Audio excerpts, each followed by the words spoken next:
years enjoying the worldly benefits of this life, and then the day of judgment comes to them suddenly, or death comes to them suddenly, it will avail no benefit for them.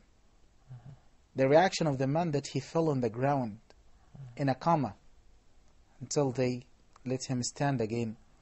And his son asked him a very critical question. He said, I was hearing about that man, Al-Hasan al-Basri, amazing things. His speech is very close and similar to the prophets and messengers.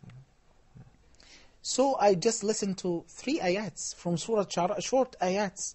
And you fell in coma. He said, my son, these ayat touched upon a heart which had a lot of injuries. A heart which is afraid of Allah. So it didn't stand for a while until he fell in the coma. This is how the person can measure when you listen to the prayer, when you contemplate, you have a presence of mind, when you rush into acts of worship, and when you enjoy the acts of worship. That's why Ibn Taymiyyah said, there is a garden of paradise, a Jannah, for Allah on the earth. And the people will not be admitted to the Jannah on the heavens until they enter that first. This is the Jannah of Ta'ah. Of course. This is a garden of paradise of enjoying, approaching Allah in prayer, in acting worship. When you're spending a charity, you feel happy more than the person that you give. Because Allah gave you the opportunity to worship Him more and to be closer to Him. This is how to define your heart when it is attached to the hereafter, is secluded from this dunya, from this life, doesn't like to stay for long. Here you feel that you need to meet the Lord, Allah subhanahu wa ta'ala. And this is the signs of a sincere and dedicated heart, that we ask Allah subhanahu wa ta'ala, all of us, to become like that. Ameen, ameen. Of course, Dr. Muhammad, sometimes we may find anybody who can ask Imam or Sheikh about a specific ruling, but after he asked anybody, he can feel that something is lawful and unlawful, something is legal, and so on and so forth. So what is the wisdom behind that? You mean, your question is? My question is, you may, of course, you may ask your heart after you ask your Imam or your Sheikh or your Mufti. What is the wisdom behind that? Even you may say for yourself, my heart is telling me so and so and so. You mean that sometimes? Yeah, sometimes. You act upon something, or you ask somebody, and he gives you an answer. Of course, yes.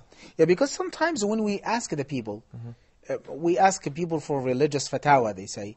The mufti or the person who issues his fatwa, he issues that according to the circumstances that he sees. So sometimes some of the people, they lie. Some of the people, they follow their whims and their desires to fit the fatwa according to the situation. That's why it is recommended for the person to realize that everybody will stand before Allah subhanahu wa ta'ala alone. And sometimes the mufti gives you an answer and it is not the right answer. And sometimes you do not feel in quality or in tranquility about it, or peace of mind. And I will give you an example. If you have, for example, $1 million, and I wish inshallah everybody has, and one day it's full year and you have to pay the zakah. Immediately before the year passes, you donated all of them for your brother, for Yasser, for example. According to the law, the Sharia, you do not own the money anymore. And it has to have a full year. So if you go and ask me, I will tell you the fatwa that you don't pay. You haven't to pay the zakah at that time. Another example. A woman, for example, a man and a woman, and the husband and wife, and the man wants to divorce the wife. So he gives her a very difficult, hard time until she makes khula. Khula, she returns a part of the dowry back to him. So he gives her a hard time, but khula is halal, something was permissible. When he comes back to his heart, to his consciousness, he is cheating, he's playing games with Allah subhanahu wa ta'ala.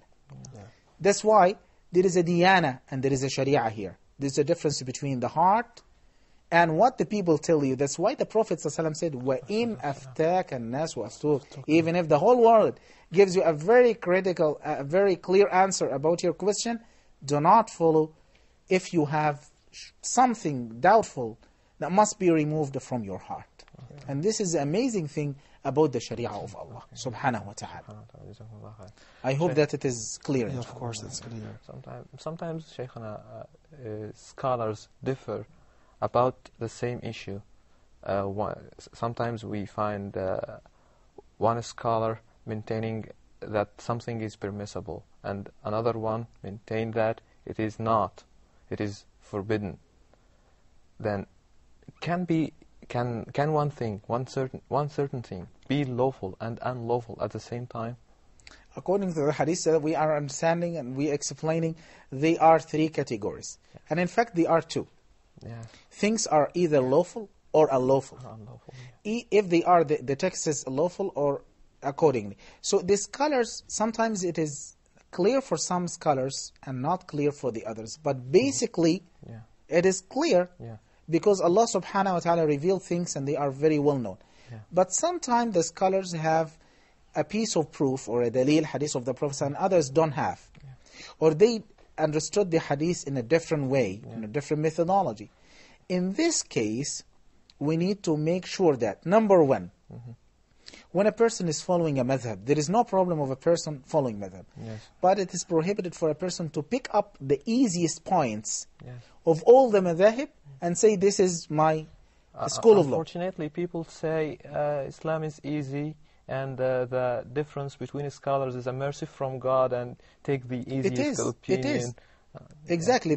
It is true. Mercy among the scholars, it's a mercy. The difference among the scholars is a source of mercy of Allah subhanahu wa ta'ala, because Allah was able to reveal all the revelation in a way that it is understandable for all, clear-cut, not ambiguous.